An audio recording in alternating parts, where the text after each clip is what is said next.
Hello అండి. ఇప్పుడైతే సింపుల్గా చేసే చేపల వేపుడు ఎలా చేద్దామో చూద్దాం. ఈ ముక్కలన్నిటిని శుభ్రంగా కడిగేసుకున్న తర్వాత కొంచెం అల్లం వెల్లుల్లి పేస్టు, పసుపు, ఉప్పు, కారం, గరం మసాలా, దాంతోపాటు కొంచెం నూనె వేసుకొని మసాలా మొత్తం కలిపేసుకోవాలి. ఇలా కలుపుకున్న మసాలాని ముక్కలకి మొత్తం పట్టించేసుకోవాలి. ఇలా పట్టించడం వల్ల ముక్కకి మసాలా బాగా పడుతుంది. ఇలా మొత్తం పట్టించి ఒక గంట సేపు పక్కన పెట్టేసేయండి. లేదు మాకంత టైం లేదు అంటారో కనీసం ఒక అరగంటన పక్కన పెట్టేస్తే ముక్క అయితే చాలా టేస్టీగా ఉంటుంది.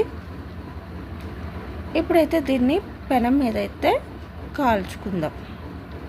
ఇలా పెనం హీట్ అయ్యాక ఆయిల్ వేసేసి ఈ ముక్కల్ని అయితే మంచిగా ఫ్రై చేసుకోండి. లో టు మీడియం ఫ్లేమ్లో.